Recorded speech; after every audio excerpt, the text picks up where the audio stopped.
하나님 말씀은 신약성경 마가복음 5장 25절로 34절까지의 말씀입니다.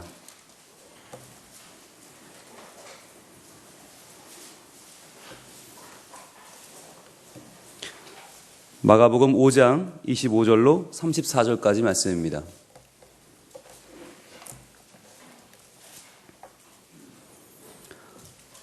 허락하신 말씀을 같이 읽겠습니다.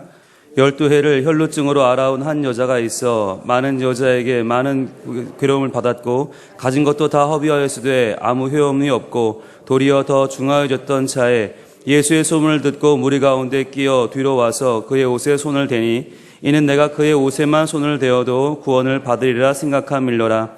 이에 그의 혈루 근원이 곧 마름에 병이 나은 줄을 몸에 깨달으니라. 예수께서 그 능력이 자기에게서 나간 줄을 곧 스스로 아시고 무리 가운데서 돌이켜 말씀하시되 누가 내 옷에 손을 대었느냐 하시니 제자들이 여짜오되 무리가 에워싸 믿는 것을 보시며 누가 내게 손을 대었느냐 물으시나이까 하되 예수께서 이 일 행한 여자를 보려고 둘러보시니 여자가 자기에게 이루어진 일을 알고 두려워하며 떨며 와서 그 앞에 엎드려 모든 사실을 여쭈니 예수께서 이르시되 딸아 내 믿음이 너를 구원하였으니 평안히 가라. 내 병에서 놓여 건강할지어다. 아멘. 여러분 행복하십니까? 사람이 행복한 이유가 뭘까요? 사랑하기 때문이 아닐까요? 저는 이 시간에 아주 행복합니다. 왜냐하면 제가 정말 사랑하는 하나님의 말씀을 제가 누구보다 사랑하는 우리 수서교회 교인들에게 전할 수 있기 때문입니다. 말씀과의 사랑도 참 좋고요. 사람과의 사랑도 참 좋아요. 저는 저희 수서교회가 참 좋은데 땅이 비싼 강남에서 좋은 게 아니고요. 저를 사랑해 주시는 담임 목사님이 계시고요. 그리고 눈 마주치면 늘 활짝 웃어주시는 사모님이 계시고 그리고 저와 함께 울고 웃으면서 함께 하나님 믿는 것이 얼마나 좋은 것인지를 저한테 매일매일 일깨워 주시는 교우분들이 계셔서 저는 정말 좋아요. 여러분 사랑한다고 하는 게요 정말 기가 막힌 겁니다. 하나님이 우리에게 주신 말씀 가운데 가장 좋은 말씀 가운데 하나를 꼽으라면 내 이웃을 내 자신처럼 사랑하라는 말이잖아요. 그런데 이 말이 너무 좋은 말인데 이 말이 좀 어려워요. 그래서 우리가 실천을 잘 못해요. 그런데 어려울 때는 실천이 잘 안 될 때는 말을 조금 쉽게 바꾸면 되거든요. 내 이웃을 내 몸처럼 칭찬해라. 이렇게 바뀌면 좀 쉽죠. 예, 우리 옆에 있는 분을 잠깐 보고요. 내 이웃을 나한테 하듯이 한번 칭찬해 봅시다. 나한테 하듯이. 자, 뭐라고 하면 좋을까요? 여러분 이 날씨에 이 시간에 여기 나와 있는 게 대단한 거죠? 그렇죠. 한번 인사할게요. 대단하십니다. 벌써 자세가 되신 분들은 손도 잡아주세요. 대단하십니다. 예. 응답해야겠죠? 당신만 하겠습니까? 예. 이 시간에 나온 것도 대단한데 칭찬까지 해주는 당신이 얼마나 대단합니까? 그렇죠? 이제 이 말씀을 적용하려면 한 가지를 더 해야 되는데요.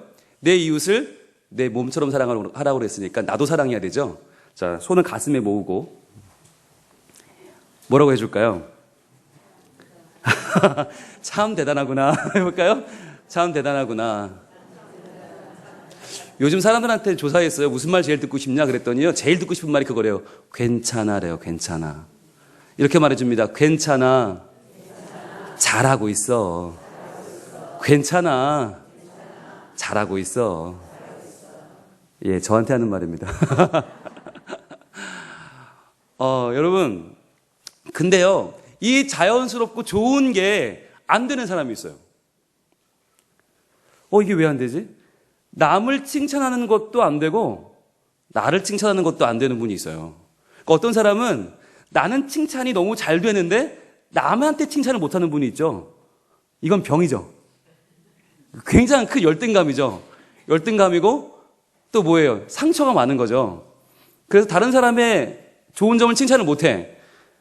나는 하면서 예, 굉장히 이거는 좀 교만한 거죠. 근데 반면에 남은 칭찬을 잘하는데 내 자신은 칭찬을 못해요. 그것도 병이죠. 예, 그게 굉장히 겸손해 보이지만, 굉장히 고고해 보이지만 그것도 병이죠. 예, 자신을 제대로 사랑하지 못하는 거 큰 병입니다. 그러니까 자아관이 흔들리고 깨어져 있으니까 내 자신을 사랑하지 못하니까 함부로 살고요. 쉽게 낙담하고요. 하나님의 사랑을 느끼지 못하니까 찬양도 못하고요. 그러니까 예배가 늘 죽을 수죠. 나를 사랑하는 게 없어서 그래요.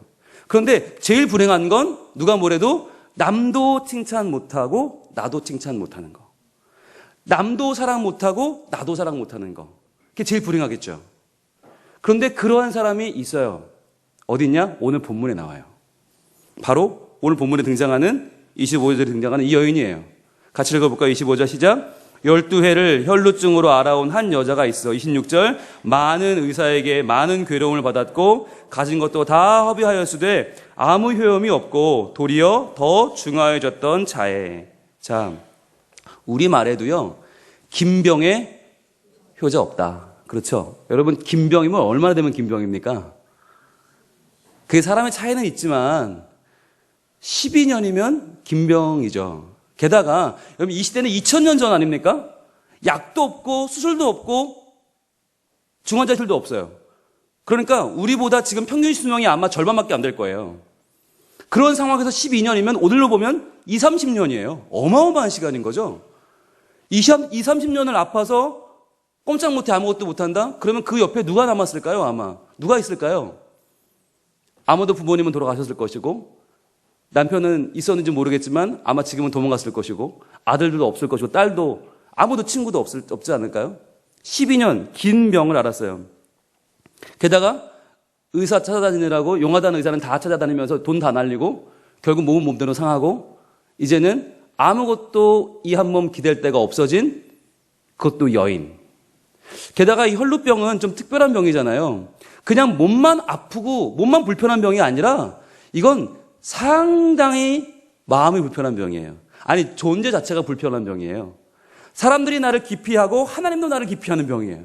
그러니까 병 중에 이렇게 정말 어찌 보면 하필 이런 병을 걸렸대 할 정도로 정말 이 병은 어마어마한 병이죠. 우리는 혈루증이라고 하지만 원문에 보면 병명조차도 안 나와요. 그냥 흐르는 피 가운데에 있는 여인 이렇게 나와요. 흐르는 피 가운데에 있는 여인. 몸에다 피가 아무 때나 나오는데 한 번 나오면 멈추지 않고 흐르는 거예요. 끊임없이 하혈을 하는 거죠. 그러니까 몸이 견뎌내겠어요? 한 달에 한 번 이 피가 나와도 그게 얼마나 괴롭고 얼마나 아프고 이건 정말 얼마나 불편합니까? 근데 매 시간 나온다면 얼마나 이 여인은 정말 온몸이 다 상했고 상할 대로 상했고 온몸이 상한 데가 아무 데도 없겠죠. 게다가 이 병 부정하게 여겼던 병이죠. 부정하다는 말은 이 당시에 모든 것을 넘어서는 아픔이고 모든 것을 넘어서는 끔찍함입니다. 왜냐하면 율법에서 부정하다고 정한 여인은 누구도 가까이 할 수 없거든요. 요즘 저희가 레위기를 새벽기도 시간에 보고 있습니다. 레위기 15장을 한번 볼까요? 레위기 15장은 아주 특별히 관심을 가지고 거의 한 장 전체에 걸쳐서 이 유출병, 몸에서 뭔가가 흐르는 병에 대해서 말하고 있습니다. 레위기 15장을 보시면 이 병이 얼마나 부정한 병이냐면요. 자, 4절. 유출병이 있는 자가 눕는 침상은 다 부정하고, 자, 그가 앉았던 자리도 부정하고, 자, 침상에 접촉하는 것도 부정하죠. 6절. 앉았던 자리에 앉는 자도 부정하고, 7절. 그러한 사람 몸에 접촉하는 자의 옷도 부정하고, 8절. 그의 침도 부정하고, 9절. 그가 탔던 안장도 부정하고, 그리고 11절. 그가 손으로 댄 것도 아무든지 만지면 다 부정하고, 12절, 그가 만진 질그릇도 깨뜨리고 나무 그릇도 물로 씻어요. 부정해요. 자, 이 정도면 여러분 거의 모든 생활의 전반이 다 해당되는 거 아닙니까? 그러니까 이 여인은 침상에 누울 수도 없고요. 어디 가서 앉을 수도 없고요. 안장을 타고 말이나 낙을 타고 멀리 갈 수도 없고요. 누구를 만날 수도 없고요. 만질 수도 없어요. 자, 이쯤 되면 어떻게 되는 겁니까? 이 여인은 완전히 고립된 거죠. 그러니까 병이 몸이 아파서 그냥 몸이 아파서 그냥 오래 병원을 앓은 정도가 아니라 이 여인의 상상 한번 그려지세요. 무엇도 허락되지 않은 거예요. 이 여인에게는. 아무것도. 일어서지도 못하고 앉지도 못하고 눕지도 못해요. 만나지도 못하고 이야기도 못 나누고 친구로 사귈 수도 없고 아무것도 할 수 없어요. 이 여인 자체가 그냥 부정한 거예요. 과연 누구라도 한 명이라도 나를 만나서 이렇게 좀 손을 잡아주고 지금 우리처럼 괜찮아 잘하고 있어 이렇게 해주면 얼마나 좋을까. 누구라도 나를 좀 만나서 나를 좀 이렇게 끌어안아주면 나를 보듬어주면 얼마나 좋을까. 온통 상처투성이인 이 여인은 아프고 괴롭고 힘들고 안쓰럽고 아니 그걸 넘어서서 죽음보다 싫은 외로움과 죽음보다 싫은 홀로 견뎌내야 되는 세상 가운데 서 있는 것입니다. 여러분이 이 여인이라면 과연 누가 제일 그리울까요?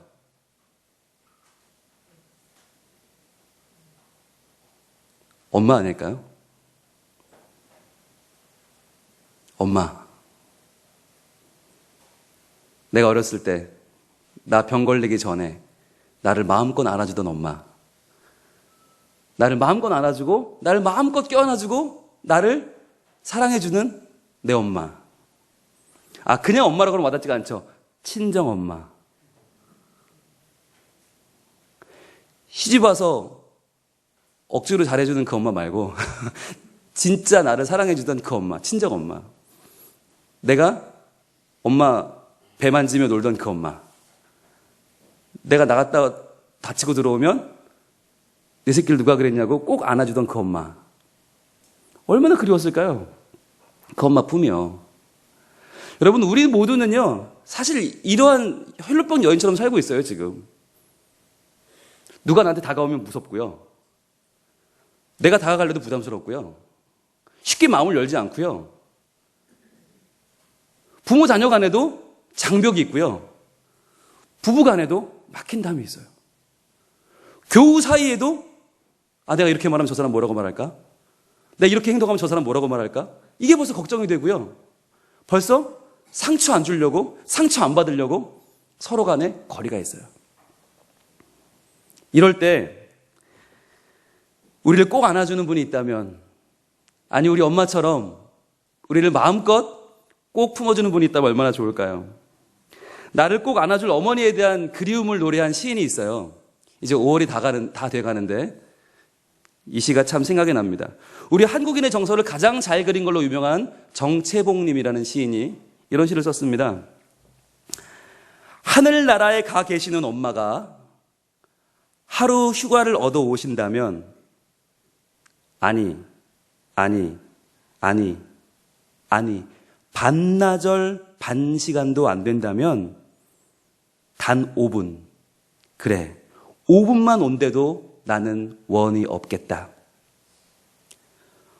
얼른 엄마 품속에 들어가 엄마와 눈맞춤을 하고 젖가슴을 만지고 그리고 한 번이라도 엄마! 하고 소리내어 불러보고 숨겨놓은 세상사 중 딱 한 가지 억울했던 그 일을 일러 바치고 엉엉 울겠다. 이게 시예요. 정채봉님이 쓴 엄마가 휴가를 나온다면 이란 시예요. 이 정채봉 시인의 엄마는요, 어린 시절에 시집을 와서 18에 정채봉을 낳고요, 20살에 죽었어요. 그러니까 정채봉 시인은 말도 못하는 2살의 엄마를 여였어요. 그리고 할머니 손에 자랐어요. 그리고는 기억도 안 나는 엄마를 평생 그리워하며 살다가 10수년 전에 짧은 생을 마감했습니다. 그런데요, 참 집안 내력인지 그 2딸이 다 시인이 됐어요. 그 2딸이 시를 썼어요. 아빠를 기르는 시를 발표했는데 제목이 뭐냐면 아빠가 휴가를 나온다면이에요. 시가 어떤지 아시겠죠? 하늘나라에 가 계시는 아빠가 하루 휴가를 얻어 오신다면 이렇게 시작을 해서 어떻게 끝나요? 억울했던 그 일을 일러 바치고 엉엉 울겠다 이렇게 끝나요. 그러니까 세대는 한 세대가 지났는데 정채봉의 시대에서 그 딸의 시대로 세대는 바뀌었는데 우리의 외로움은 여전한 거예요. 여전히 우리는 누가 나를 안아줄 자가 없고 아무도 나를 책임질 사람이 없고 아무도 나를 받아줄 사람이 없으니까 계속 외롭고 나는 하늘나라 계신 내 아빠가 오길만을 기다리는 마음으로 그 두 딸이 적어내린 시가 얼마나 눈물겹습니까? 우리는요, 이 세상을 살아가면서 점점 사람이 두렵고 점점 시선이 두렵고 말이 두렵고 손길이 두려운 시대에 살고 있어요. 우리 모두는 정서적으로, 영적으로 불가촉 천민이 되고 있는 거예요. 서로가 서로를 건드리지 못하는 시대. 그런데 오늘 이 여인에게 놀라운 변화가 찾아옵니다. 바로 예수님이 그에게 오시는 거죠. 예수님이 오셨다는 이야기를 듣고 이 여인이 가슴이 뛰기 시작합니다. 아, 그래 예수님은. 그리고는 가만히 그 옷자락에 손을 대죠. 그 순간에 말도 안 되는 일이 벌어지죠. 그 몸에서 혈루병의 근원이 끊어지고 그 여인이 나음을 얻습니다. 자, 그런데요, 여기서 우리가 중요한 시점에 와 있는데 이 시점에서 질문을 잘 던져야 됩니다. 여기서 엉뚱한 데로 빠져버리는 경우가 너무 많아서 그래요. 우린 대부분 여기서 질문을 어떻게 던지는지 아세요? 과연 이 여인은 어떠한 믿음으로 예수님께 손을 대었는가? 이렇게 질문을 접근합니다. 왜요? 오늘 본문 34절도 이렇게 끝나잖아요. 예수께서 이르시되 딸아, 내 믿음이 너를 구원하였으니 평안히 가라. 내 병에서 놓여 건강할지어다. 거봐, 예수님도 믿음 칭찬하시잖아. 그래, 믿음이 중요해. 이렇게 빠지거든요. 그런데 그게 소위 뭡니까? 삼천포로 빠지는 거예요. 잘 가다가 삼천포로 빠진다는 게 그런 거예요. 우리는 성경을 읽을 때 항상 뭘 중심 보자면 사람 중심으로 봐요. 혈루병 여인이 주인공처럼 봐요. 여러분, 그런 거예요. 근데 오늘 본문이 혈루병 여인이 믿음으로 잡았으니까 구원받은 거예요? 그 여인이 정말 잘 잡아서 나음을 얻은 거예요? 여러분, 이 본문에서 대부분 설교가 어디로 가냐면 우리도 이 여인처럼 그렇게 가요. 제목이 얼마나 멋있어요. 그 옷자락만이라도 얼마나 멋있어요. 그죠? 근데 그렇게 가버리면 뭘로 가는 거냐면 내가 잘 잡아서 구원받은 게 되는 거죠. 이 여인이 정말 믿음으로 붙잡아 구원받은, 그냥 우리도 여인처럼 되자, 그렇게 돼버리면 오늘 본문의 주인공이 사라져버리는 거예요. 근데 오늘 본문의 진짜 주인공이 누구예요? 예수님이에요. 그렇죠? 질문이 바뀌어야 됩니다. 어떻게 바뀌어야 될까요? 이전에 우리의 질문, 이 여인은 과연 무슨 믿음으로 옷자락을 손에 대었는가가 아니라 질문이 바뀌어야 돼요. 어떻게? 예수님은 이 부정한 여인이 손을 댔는데 왜 부정해지지 않았는가? 이렇게 바뀌어야 돼요. 분명히 율법은 이 여인의 손을 대는 순간 예수님은 부정해줘야 되는데 예수님은 부정해진 게 아니라 오히려 그 부정함을 뛰어넘는 율법보다 더 강력한 무엇인가가 나와서 오히려 그 여인을 치료해버립니다. 그 여인을, 부정을 넘어서서 그 여인을 정하게 하고, 아니, 넘어서서 거룩하게 해버립니다. 완전하게 치유해버립니다. 이게 우리의 질문이 되어야 되는 거예요. 과연 무엇이 예수님을 그렇게, 과연 예수님은 누구시길래? 아, 당신은 누구시길래 저희 부정함을 깨뜨리시나요?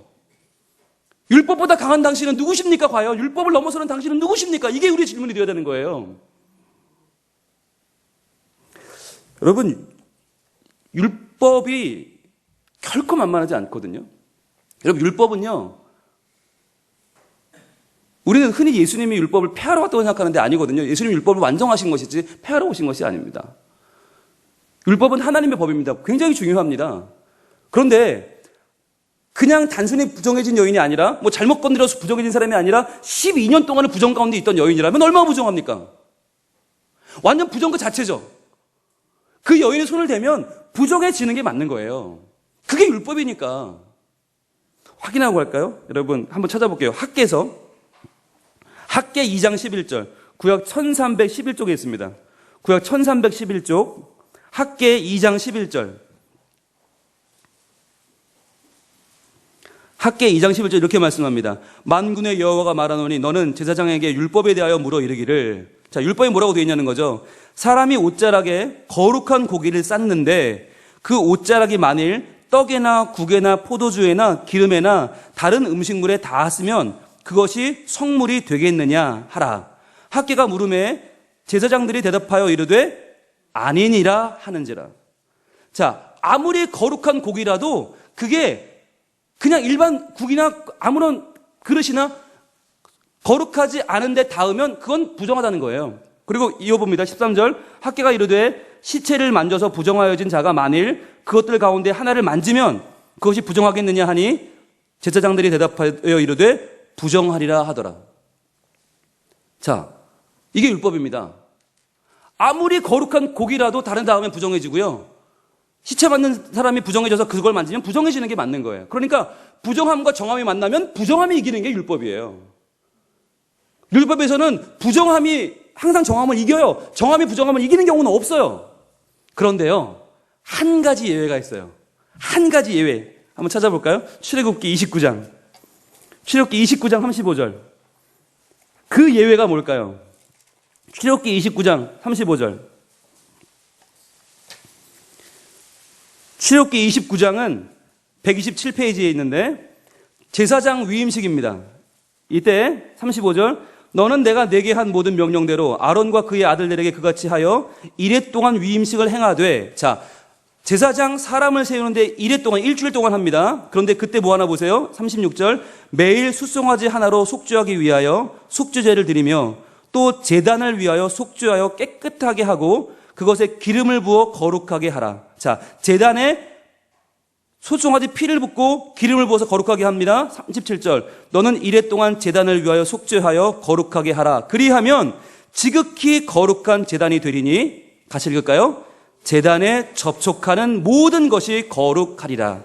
아멘. 이것이 예외입니다. 제사장만 일주일간 세운 게 아니라 번제단도 일주일간 정하게 합니다. 뭘 발라요? 동물의 피를 바르고 거룩한 기름을 발라서 그것을 거룩하게 합니다. 그러면 그 번제단에는 이제부터는 무엇이 닿든지 거룩해지는 거예요. 이게 예외예요. 모든 율법은 부정함이 이기지만 정함이 부정함을 이기는 한 가지가 있는데 바로 피 흘림이 있는 거룩한 기름이 부어진 그 번제단은 예외다. 다음 장입니다. 30장으로 가시면 또 나와요. 26절. 너는 그것을, 자, 그것은 거룩한 기름입니다. 거룩한 기름을 회막과 증거궤에 바르고 상과 그 모든 기구며 등잔대와 그 기구며 분향단과 및 번제단과 그 모든 기구와 물두멍과 그 받침에 발라. 자, 이거 이 성막에 있는 모든 물건에 바른 거죠. 29절. 그것들을 지극히 거룩한 것으로 구별하라. 같이 읽습니다. 이것에 접촉하는 것은 모두 거룩하리라. 아멘. 한 가지 이외에는 성막인데 그 성막에 있는 기구들이 왜 거룩한가? 왜 부정함을 이기는가? 바로 거기에는 피 흘림이 있고 거룩한 기름이 부어졌기 때문입니다. 바로 이것이 예수님이 어떤 분인가를 보여주는 핵심입니다. 예수님은 누구시냐? 바로 예수님은 하나님께 나아가는 성막 그 자체요. 성전 그 자체요. 예수님은 자기의 피를 흘려서 그 피 흘림으로 정결케 함을 받아 거룩하게 된 살아계신 하나님이십니다. 그분은 구세주이십니다. 게다가 거룩한 기름을 부으신 메시아, 우리의 구세주이십니다. 그러니까 그분은 그냥 좀 훌륭한 분이 아니고 그냥 좀 병을 고치는 의사가 아니고 그냥 좀 사람을 구원하는 사회복지사가 아니고 그는 온전한 하나님의 본체이신 것입니다. 그렇기 때문에 그분 자체가 성막보다 성전보다 더 강력한 피 흘림이 있는 그 우리를 구원하시는 구원자이시기 때문에 그분만큼은 어떻게 해요? 부정한 것이 닿았을 때 내가 부정해지는 게 아니라 그 부정한 여인 자체를 정하게 만들고 그 여인을 거룩하게 만들고 그 여인을 치유하는 능력이 있는 것입니다. 여러분 역설 아닙니까? 이 여인의 병이 뭐예요? 피 흘리는 병이에요. 근데 예수님은 그 피를 흘려서 그 보혈을 흘려서 이 여인을 치료해버립니다. 이것이 하나님의 역사입니다. 우리가 무엇으로 괴로워하고 있습니까? 무엇 때문에 어려워하고 있습니까? 무엇 때문에 힘들어하고 있습니까? 바로 그 문제를 이 세상에 그 무엇도 나를 바꿀 수 없지만 그 무엇도 나를 변화시킬 수 없지만 오히려 함께 만났을 때 더 괴로워지고 더 불편해지고 더 소문나고 더 상처받고 더 끊어질 뿐이지만 오직 하나님은 우리 예수님은 우리의 부정을 넘어서 우리의 질병의 근원을 끊고 우리의 죄와 허물의 근원을 끊고 우리를 하나님의 거룩한 백성으로 회복시키실 줄 믿습니다. 이 여인은 이제 치유를 얻었습니다. 왜요? 예수님이 율법을 뛰어넘는 능력을 가진 온전한 사랑이 그분에게 있었기 때문입니다. 우리 모두가 왜 행복하다고요? 사랑하니까. 누구를 사랑하니까? 예수님을. 그래요. 예수님을 더 사랑하길 원합니다. 예수님을 더 깊이 사랑하길 원합니다. 이제 우리의 기도는 하나님 병 고쳐주세요가 아니고 하나님 뭐가 없어요, 뭐가 부족해요, 뭘 좀 채워주세요가 아니고 그보다 더 위대한, 그보다 더 능력 있는, 그보다 더 뛰어넘는 예수님의 사랑, 그 사랑을 구할 때 우리의 모두 문제는 해결되고 하나님과의 관계가 회복되고 예배가 회복되고 우리의 삶이 회복되는 놀라운 역사가 우리에게 일어나게 될 것입니다. 그것이 하나님의 약속입니다. 기도하겠습니다. 이 시간에 우리 같이 기도할까요? 하나님, 우리가 구했던 모든 것이 얼마나 유한한 것인지 모릅니다. 예수님 더 사랑하길 원합니다. 주님 더 사랑하길 원합니다. 우리에게 우리의 연약함을, 허물을 넘어서서 역사하시는 예수 그리스도의 온전한 치유가 임하기를 원합니다. 온전한 회복이 임하기를 원합니다. 주님 사랑합니다. 기도하겠습니다. 아버지 하나님, 이 시간에 저희들 주님을 사랑합니다. 주님을 사랑합니다. 하나님, 저희는 허물이 많고 부정합니다. 저희는 죄 가운데 있습니다. 저희끼리는 해결될 방법이 없습니다. 주님, 오직 주님을 사랑합니다. 주님께서 우리를 만나주시고, 주님 우리를 변화시켜 주시고, 우리의 부정함 가운데 우리를 건져주시고, 우리의 연약함 가운데서, 우리의 죄와 허물 가운데서 우리를 용서하여 주시고, 우리를 하나님의 것 삼아 주시옵소서. 하나님의 진정한 평강이, 하나님의 진정한 평화가 우리 가운데 임하기를 원합니다. 예수님을 사랑합니다.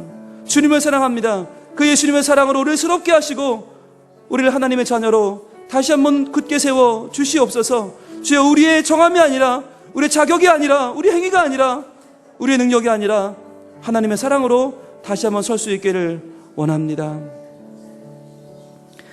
하나님 감사합니다. 예수님을 만났을 때 상식은 뒤집어졌고 법칙은 깨어졌습니다. 부정한 여인을, 그 손길을 접한 예수님은 부정해지지 않았고 도리어 율법을 뛰어넘는 온전하신 사랑으로 그녀를 치유하셨습니다. 주님, 저희도 이 여인과 같은 연약한 모습으로 주님 앞에 나아갑니다. 우리는 우리를 치료할 수 없습니다. 우리는 우리를 구원할 수 없습니다. 오직 율법을 뛰어넘는 예수 그리스도의 진정한 보혈의 능력이, 그 진정한 평강이 우리를 덮어 하나님의 나라, 그 아름다운 구원을 누리며 사는 저희들 모두가 되게 하여 주옵소서. 예수님 이름으로 기도합니다. 아멘. 다 함께 찬송 412장 찬양을 드리겠습니다.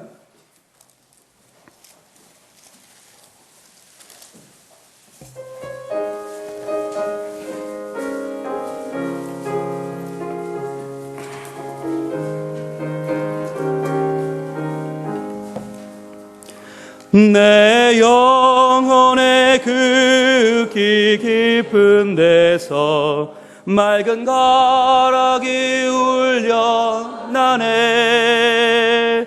하늘 곡조가 언제나 흘러나와 내 영혼을 고이 사네.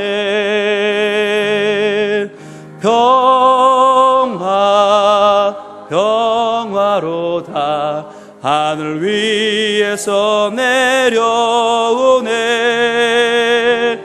그 사랑의 물결이 영원토록 내 영혼을 덮으소서.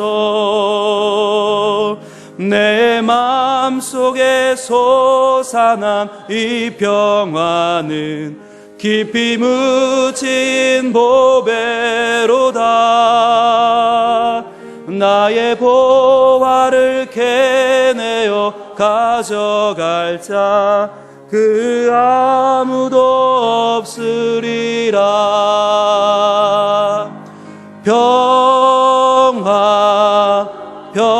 평화로다 하늘 위에서 내려오네. 그 사랑의 물결이 영원토록 내 영혼을 덮으소서. 내 영혼의 평화가 넘쳐남은 주의 큰 복을 받음이라. 내가 주야로 주님과 함께 있어 영혼이 편히 쉬네.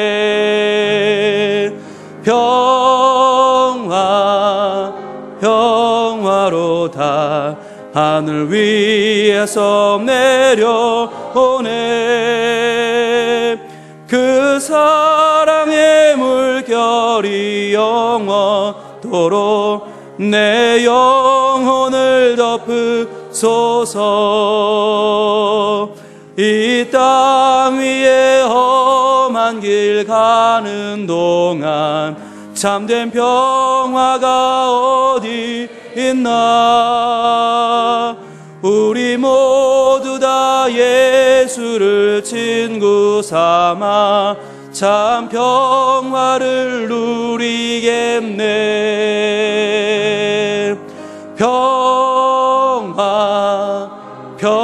평화로다 하늘 위에서 내려오네. 그 사랑의 물결이 영원토록 내 영혼을 덮으소서. 하늘에 계신 우리 아버지의 이름을 거룩하게 하시며 아버지의 나라가 오게 하시며 아버지